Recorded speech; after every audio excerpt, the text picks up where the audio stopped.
हफ्ते भर बाद की बात है। शेखर अपनी गाड़ी में ऑफिस से लौट रहा था। गुरुचरण बाबू के घर के सामने एक गाड़ी खड़ी थी, इसलिए शेखर को वहीं उतरना पड़ा। गली संकरी थी और उसमें से दो गाड़ियां एक साथ नहीं निकल सकती थी। पड़ोसी से पूछने पर शेखर को मालूम हुआ कि दूसरी गाड़ी डॉक्टर की है, जो गुरुचरण बाबू की बीमारी की जांच करने के लिए आए हैं। शेखर को ध्यान आया, हफ्ते भर पहले ही मां ने बताया था कि गुरुचरण बाबू की तबीयत आजकल ठीक नहीं है। अपने घर न जाकर शेखर सीधे गुरुचरण बाबू के घर चला गया। वहां जाकर शेखर ने देखा गुरुचरण बाबू हड्डियों का ढांचा बने बिस्तर पर लेटे हुए हैं। बगल की कुर्सी पर डॉक्टर उनकी जांच कर रहे हैं। दूसरी ओर गिरीन्द्र बैठा है। बगल में फीका निस्तेज चेहरा लिए ललिता खड़ी है। गुरुचरण बाबू ने बहुत ही धीमे स्वर में शेखर को बैठने के लिए संकेत किया। ललिता ने माथे का पल्ला खींच लिया और अनायास ही दूसरी ओर देखने लगी। उसी मोहल्ले का होने के कारण डॉक्टर भी शेखर का परिचित था। जांच समाप्त कर डॉक्टर नुस्खा आदि लिखने के बाद शेखर के साथ ही बाहर आ गया। पीछे पीछे गिरीन्द्र भी आ गया। गिरीन्द्र ने डॉक्टर को फीस दी तो डॉक्टर ने उसे सचेत करते हुए कहा कि रोग ने अभी अपनी जड़ें ज्यादा नहीं फैलाई हैं। यदि इन्हें वायु परिवर्तन के लिए बाहर ले जा सको तो ये जल्द ही स्वस्थ हो जाएंगे। डॉक्टर को विदा करके शेखर और गिरीन्द्र दोनों गुरुचरण बाबू के निकट आ गए। ललिता ने संकेत से गिरीन्द्र को एक और बुलाया और धीमे स्वर में उससे कुछ परामर्श करने लगी। शेखर ललिता की इस निर्लज्जता को देखकर काठ हो गया। गुरुचरण बाबू ने दीवार की ओर करवट ले रखी थी। उन्हें पता ही न चला कि शेखर उनके पास ही कमरे में बैठा है। ललिता और गिरीन्द्र के उसके सामने ही इस तरह खुसर फुसर करके बात करने से शेखर का शरीर चलने लगा। किसी ने उससे कोई बात ही नहीं की। अपने को अपमानित महसूस करता हुआ वो उठा और चुपचाप घर से बाहर निकल आया। अपने घर पहुंचकर वो सोफे पर थम से बैठ गया। आज ललिता ने उसे देखकर माथे का पल्ला खींच लिया था और इस तरह उसकी ओर से मुंह फेर लिया था जैसे वो ललिता के लिए अनजाना और अपरिचित हो। इतना ही नहीं, उसकी आंखों के सामने ही वो ओट में गिरीन्द्र के साथ बड़ी घनिष्ठता से न जाने क्या परामर्श करने लगी थी। शेखर आज निश्चित रूप से समझ गया कि ललिता ने उसे उस कठिन दायित्व से सदैव के लिए मुक्ति दे दी है। अब वो निश्चित होकर सांस ले सकता है। अब उसे इस बात का कोई भय नहीं होना चाहिए कि ललिता आकर सब लोगों को ये बताएगी कि इस शेखर ने एक चांदनी रात में ललिता के गले में माला डालकर ललिता का वरण किया था।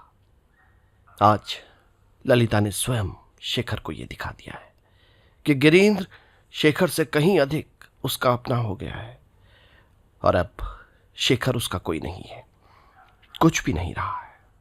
अपमान से शेखर का समूचा तन जलने लगा। दरवाजे पर भुवनेश्वरी की आवाज सुनकर वो जल्दी से उठ खड़ा हुआ। भुवनेश्वरी कह रही थी, क्या कर रहा है तू? नाश्ता क्यों नहीं किया अभी तक?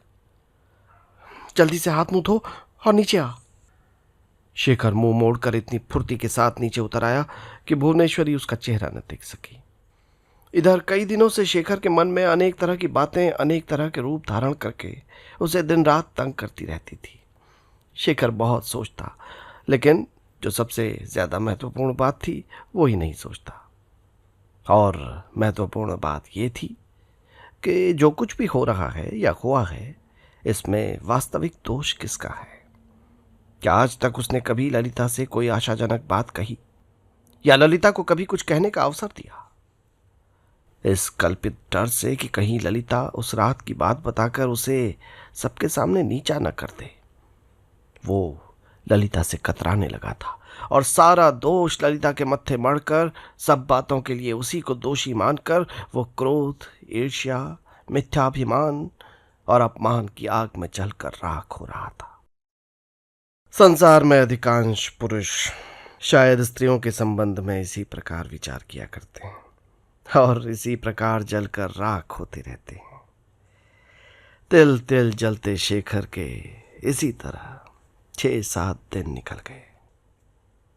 एक दिन शाम को शेखर अपने कमरे में अकेला वही आग सुलगाए हुए बैठा था कि दरवाजा खुला और अन्ना काली का हाथ थामे ललिता ने उसके कमरे में प्रवेश किया।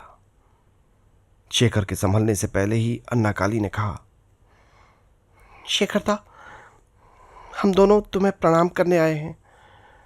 कल हम लोग जा रहे हैं। शेखर के मुंह से कोई बोल नहीं फूटा। वो हक्का बक्का होकर बस उन्हें देखता रहा। अन्ना काली कह रही थी, तुम्हारे चरणों में रहकर हमने बहुत अपराध किए हैं शेखरदा, तुम उन सबको भूल जाना। शेखर समझ गया कि ललिता ने ही ये सारी बातें अन्ना काली को रटाई हैं। उसने पूछा, कहाँ जा रहे हो तुम लोग? अभी तो हम लोग मुंगेर जा रहे हैं। वहाँ गिरीन्द्र बाबू का मकान है। बाबूजी के ठीक हो जाने पर भी हम लोग यहाँ नहीं आ पाएंगे। डॉक्टर साहब ने कहा है कि यहाँ की जलवायु बाबूजी के स्वास्थ्य के लिए ठीक नहीं है। अब उनकी तबीयत कैसी है? शेखर ने प्रश्न किया। पहले से कुछ अच्छी है, तभी तो हम लोग जा रहे हैं, अन्ना काली ने उत्तर दिया और अपने आंचल के अंदर से कई साड़ियां निकालकर दिखलाते हुए कहा, ये सब ताई जी ने दी हैं। जब ललिता आगे बढ़ी, मेज पर एक चाबी रखते हुए बोली, तिजोरी की चाबी अब तक मेरे पास ही है, इसलिए इसे यहां रखे जा रही हूं। फिर एक फीकी हंसी के साथ बोली, लेकिन तिजोरी में एक भी रुपया नहीं है, सब खर्च हो गए हैं। शेखर ने एक लंबी सांस ली। अन्ना काली ललिता के निकट आकर बोली, दीदी चलो ना, सामान बांधना है, देर हो रही है। ललिता के कुछ कहने के पहले ही शेखर ने अन्ना से बहुत प्यार के साथ कहा, अन्ना, तू मेरी अच्छी बहन है ना, जरा नीचे से मेरे लिए पान तो ले आ। अन्ना मुड़ी ही थी कि ललिता ने उसका हाथ थाम लिया और बोली, तू देर लगा देगी, तू यहीं रह, मैं 1 मिनट में पान लेकर आती हूँ।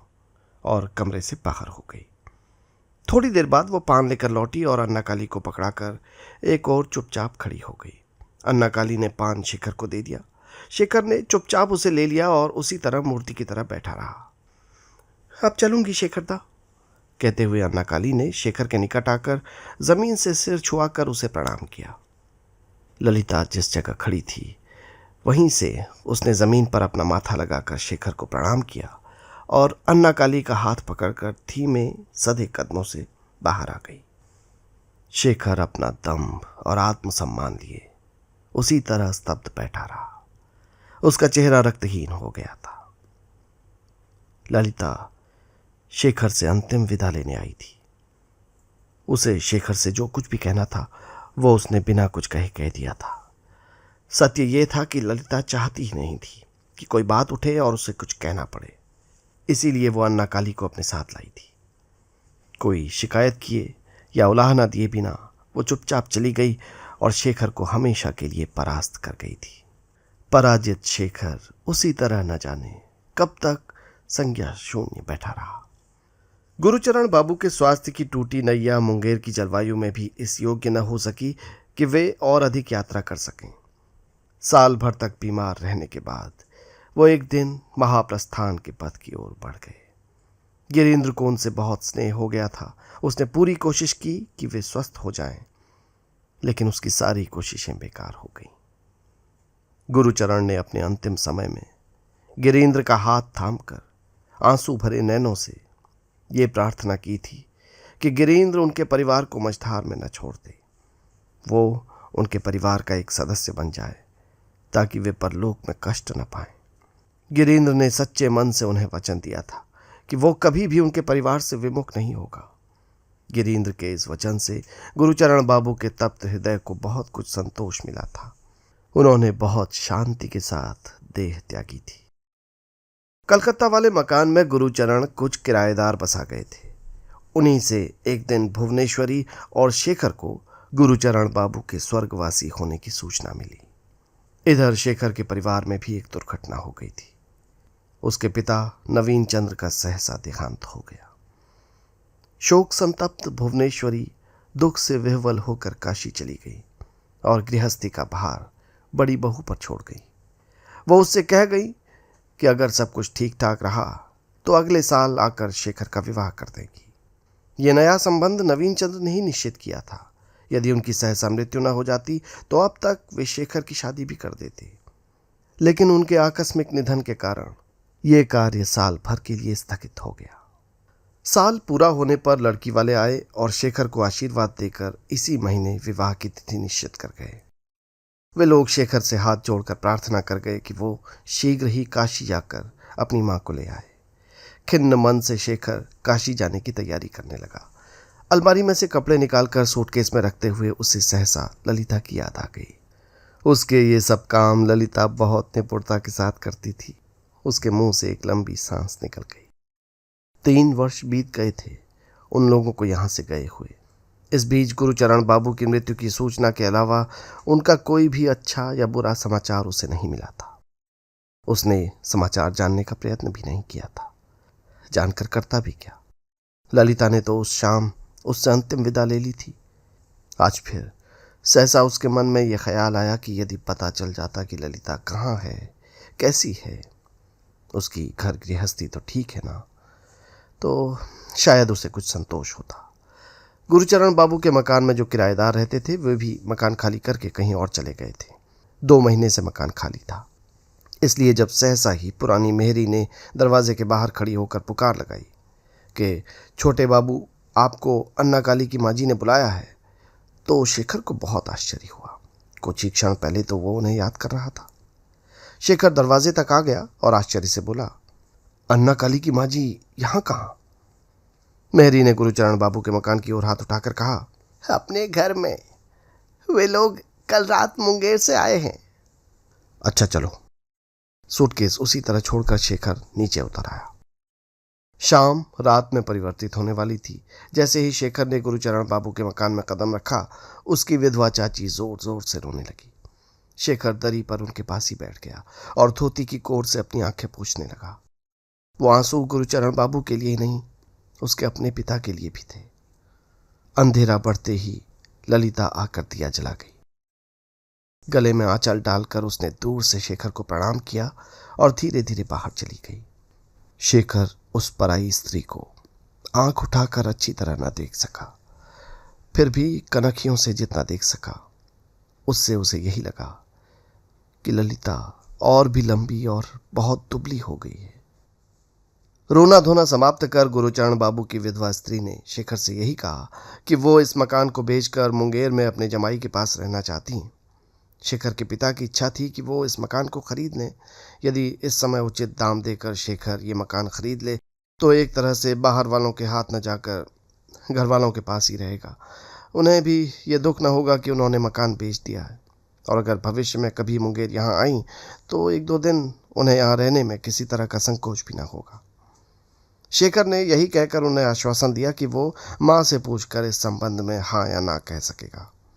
अपने आंसू पोंछते हुए ललिता की मामी ने पूछा, क्या दीदी यहाँ नहीं आएंगी? शेखर ने बताया कि वो उसी रात माँ को लेने काशी जा रहा है।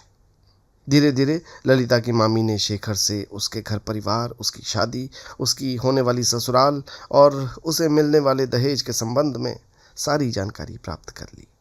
शेखर जब वहां से उठा तो चांद निकल आया था। गिरीन्द्र उस समय अपनी बहन मनोरमा यानी चारूबाला की माँ के यहाँ जाने की तैयारी कर रहा था। उसे देखकर ललिता की मामी बोली, मेरे जमाई से तुम्हारी बातचीत नहीं हुई है शेखर?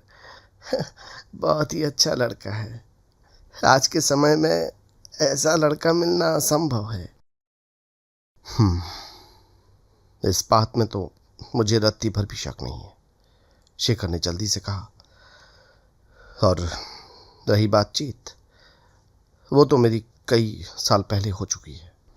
ये कहते हुए वो घर के बाहर निकल आया। बैठक के सामने वो ठिठक गया। अंधेरे में दरवाजे की आड़ में ललिता खड़ी थी। धीरे से बोली, सुनो, माँ को लेने आज ही जा रहे हो? हाँ, आज ही रात। माँ ठीक तो है ना? ठीक तो है, लेकिन इस आघात को वो सह नहीं सकी हैं। उनका चित्त ठिकाने नहीं है। तुम तो ठीक हो ना?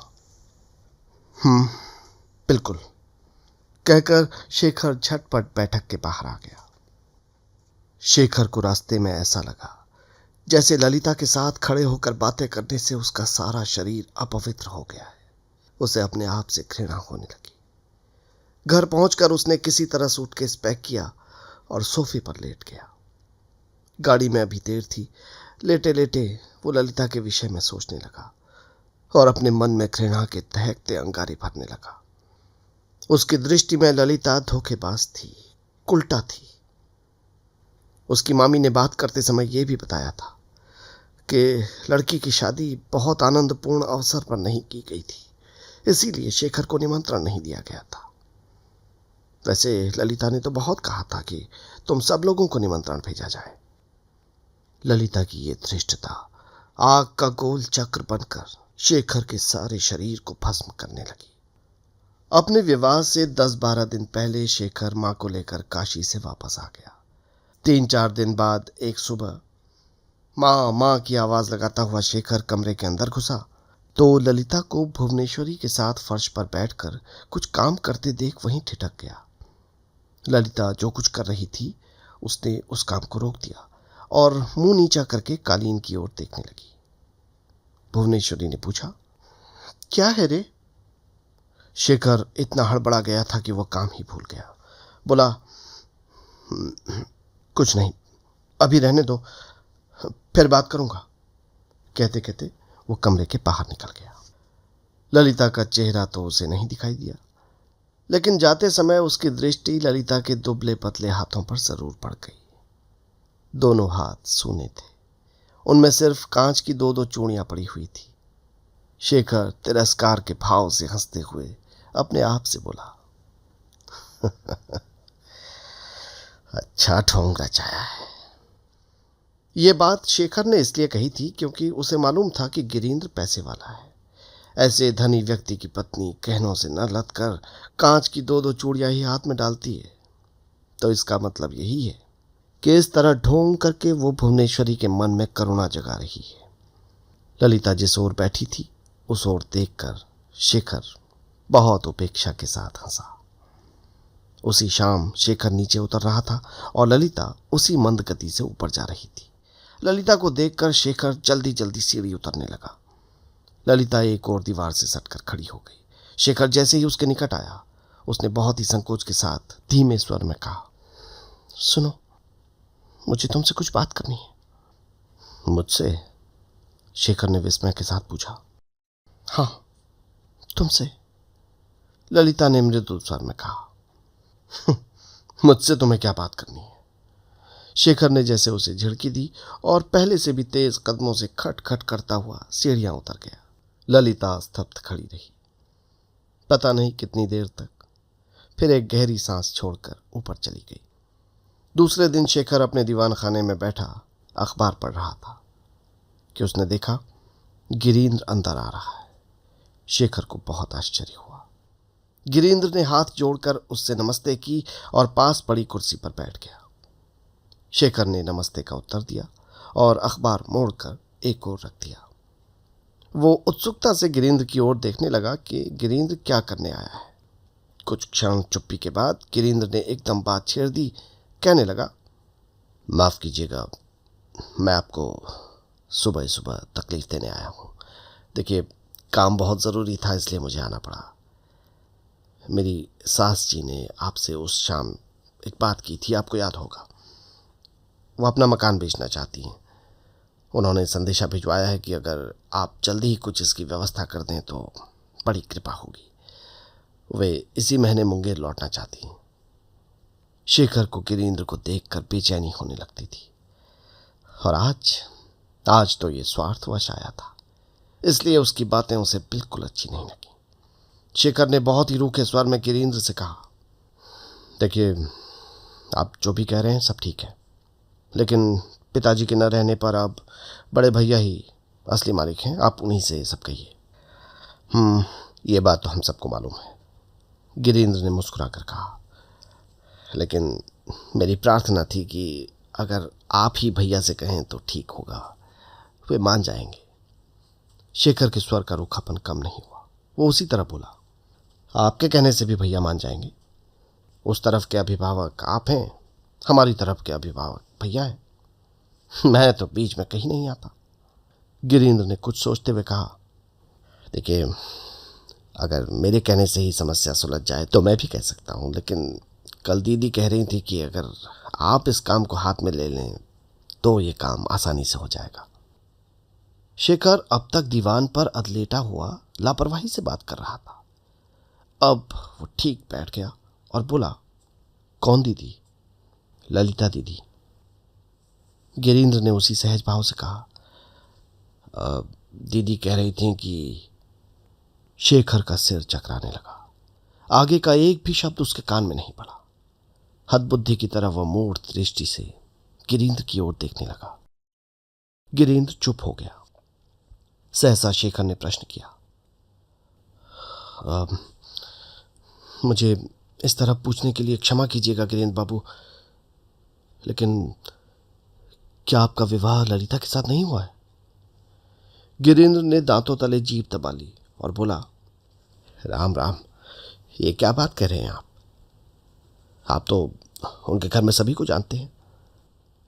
मेरा विवाह तो अन्ना काली के साथ हुआ है। लेकिन अन्ना से तो आपके विवाह की बात नहीं चली थी। हाँ शेखर बाबू, ठीक कहते हैं आप। अन्ना के साथ मेरे विवाह की बात नहीं चली थी, लेकिन गुरुचरण बाबू मरते समय मुझसे अनुरोध कर गए थे कि मैं और कहीं शादी न करूं, नहीं तो यह परिवार बेसहारा हो जाएगा। मैंने गुरुचरण बाबू को वचन भी दिया था। उनकी मृत्यु के बाद दीदी ने मुझे सब बातें समझाकर बताया कि उनका विवाह हो चुका है और उनके पति जीवित हैं। हालांकि ये बात कोई नहीं जानता। कोई भी दूसरा व्यक्ति शायद इस पर विश्वास नहीं करेगा, क्योंकि किसी ने उनके पति को देखा नहीं है। लेकिन मैं दीदी को बरसों से जानता हूं। मैं उनकी किसी भी बात पर अविश्वास नहीं कर सकता। और फिर शेखर बाबू, विवाहिता स्त्री के साथ दोबारा विवाह कैसे किया जा सकता है? लेकिन ये क्या, ये आपको क्या हो गया है? आपकी आंखों में आंसू? शेखर की दोनों आंखें आंसुओं से भर उठी थी। गिरीन्द्र के सामने ही उसके आंसू बह निकले। शेखर को कुछ भी होश न था। उसे यह भी ध्यान न आया कि किसी पुरुष के सामने दूसरे पुरुष का अपनी कमजोरी प्रकट करना उस पुरुष के लिए बहुत ही शर्म की बात है। गिरीन्द्र चुपचाप बैठा शेखर को रोते हुए देखता रहा। संदेह तो उसके मन में बहुत पहले से था। आज वो दृढ़ हो गया कि शेखर ही ललिता का पति है।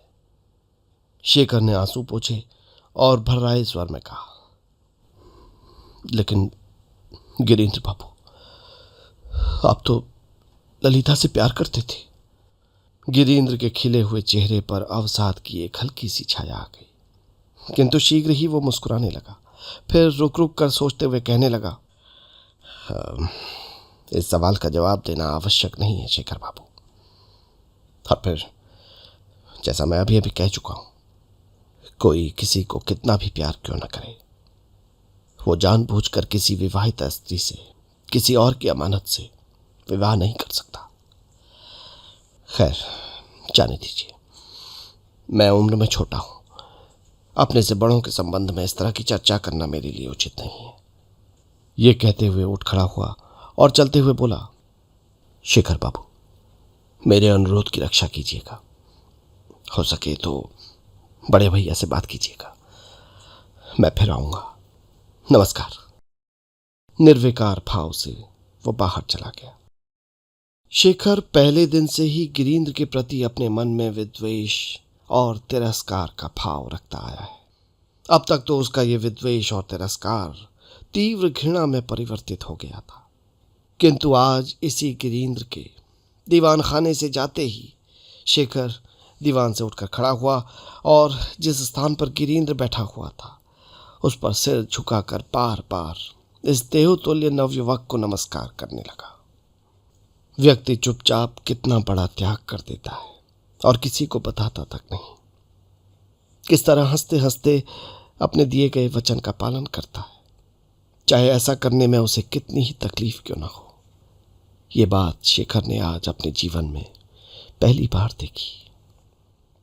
दोपहर के समय भुवनेश्वरी अपने कमरे में नीचे बैठी हुई ललिता की मदद से नए कपड़े संभाल कर रख रही थी कि शेखर भीतर घुस आया और उनके बिस्तर पर बैठ गया। आज वो ललिता को देखकर न कतराया न हड़बड़ाया। माँ शेखर की ओर देखकर बोली, क्या है शेखर? शेखर ने कुछ नहीं कहा, चुपचाप बैठा देखता रहा कि माँ और ललिता किस तरह कपड़ों की तह लगा रही है। शेखर बोला, ये क्या हो रहा है माँ? भुवनेश्वरी ने उत्तर दिया, नए कपड़ों में से किस किस को क्या क्या कपड़े देने होंगे, यही हिसाब लगा रही हूँ। लगता है और भी कपड़े मंगाने पड़ेंगे। क्यों बेटी? ललिता ने सिर हिलाया। अभिप्राय था, हाँ मंगाने होंगे। शेखर ने भी हंसकर कहा, और अगर मैं ब्याह न करूं तो? भुवनेश्वरी ने भी हंसकर कहा, हाँ हाँ, ये तुम कर सकते हो, तुम में इस तरह के असंख्य गुण हैं। ठीक है मां, तो फिर ऐसा ही होगा। भुवनेश्वरी गंभीर हो गई, बोली, ये क्या कह रहा है तू? देख, ऐसी अशुभ बात जबान पर मत ला। अब तक तो जबान पर नहीं लाया था मां, लेकिन अब भी बात जबान पर नहीं लाऊंगा तो बहुत बड़ा पाप होगा, शेखर ने गंभीरता के साथ कहा। भुवनेश्वरी कुछ आशंकित होकर गंभीरता के साथ शेखर की ओर देखने लगी।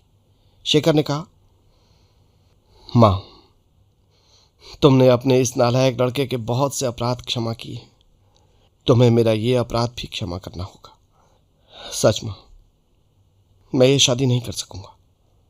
जिस ढंग से शेखर ने यह बात कही थी और ये बात कहते हुए उसके चेहरे पर जो भाव आ गया था, उसे देखकर भुवनेश्वरी सचमुच बहुत व्याकुल हो उठी थी। अपने मन के संघर्ष को दबाती हुई वो बोली, अच्छा, मत करना शादी, लेकिन तू इस समय यहां से चला जा, मुझे अभी बहुत जरूरी काम करना है। शेखर ने फिर एक बार हंसने की कोशिश की, लेकिन असफल रहा। तब साफ स्वर में उसने कहा, मां, मैं मजाक नहीं कर रहा हूं, सच कह रहा हूं। मुझसे ये शादी नहीं हो सकेगी, मैं नहीं कर पाऊंगा, तुम इसे रोक दो। बेकार की बात मत कर शेखर, शादी को क्या बच्चों का खेल समझ रखा है? खेल नहीं है मां, इसीलिए तो कह रहा हूं। शेखर के स्वर में पहली बार दृढ़ता आई। भुवनेश्वरी भयभीत हो गई। उन्हें लगा कि बात सचमुच गंभीर है और इसे मजाक में टालना उचित नहीं है। स्वर को ऊंचा करके बोली, शेखर, मुझे परेशान मत कर। तुझे क्या हो गया, मुझे समझा, बता क्या बात है? इस तरह की उटपटांग बातों से मुझे बहुत घबराहट और उलझन होती है। किसी और दिन सुनना मां, सब कुछ विस्तार से बताऊंगा, आज नहीं। आज नहीं तो फिर कब बताएगा? भुवनेश्वरी झुंझलाकर बोली। फिर वे कपड़ों की गठरी एक और सरकाती हुई खींच के साथ बोली, तो ठीक है, ऐसा कर शेखर, मुझे आज ही काशी वापस भेज दे। मैं ऐसी दिमाग खराब करने वाली झंझट की गृहस्थी में एक रात भी नहीं रहना चाहती। उनका परेशान चेहरा देखकर शेखर आगे कुछ नहीं बोला, सिर झुकाकर चुप हो गया। चुप ही बैठा रहा। भुवनेश्वरी की झुंझलाहट और बढ़ गई। वो उठती हुई व्यग्र स्वर में बोली, मैं सच कहती हूं, तो मुझे आज ही काशी भेज दे। ललिता भी मेरे साथ जाना चाहती है, शायद वहां इसकी कोई व्यवस्था हो सके। शेखर को हंसी आ गई। भुवनेश्वरी आश्चर्य से उसकी ओर देखने लगी कि ये हंस क्यों रहा है। शेखर हंसते हुए बोला, मां, तुम इसे अपने साथ ले जाओगी तो इसकी व्यवस्था और किसके साथ करोगी? तुम्हारी आज्ञा से बड़ी और क्या चीज होगी इसके लिए? अब शेखर को हंसते देखकर भुवनेश्वरी की जान में जान आई। अब उन्हें लगने लगा कि बात इतनी भी गंभीर नहीं है जितनी वो समझ रही है। ललिता की ओर देखकर कुछ विस्मय से बोली, सुन ली बेटी इसकी बात? इसका ख्याल है कि मैं जहां भी चाहूं तुम्हें खुशी से ले जा सकती हूं। अरे ये स्वतंत्र है क्या बेचारी? इसकी मामी नहीं है सर पर, उनसे नहीं पूछना होगा मुझे? क्यों बेटी, पूछना होगा ना? ललिता ने कोई जवाब नहीं दिया। शेखर जिस तरह बात कर रहा था उससे ललिता को बहुत संकोच हो रहा था। उसका मन हो रहा था कोई बहाना बनाकर वहां से निकल जाए। कुछ देर की चुप्पी के बाद शेखर ने मन कड़ा करके कहा, तुम सुन लो मां, तुम इसकी मामी से कहना चाहो तो कह दो, ये तुम्हारी इच्छा है, लेकिन तुम जो कहोगी वही होगा, ये बात मैं भी जानता हूं, और जिसे तुम अपने साथ ले जाना चाहती हो वो भी जानती है। ये ही तुम्हारी बहू है मां। शेखर को बात पूरी करते करते कुछ शर्म महसूस हुई। उसने अपना सिर झुका लिया।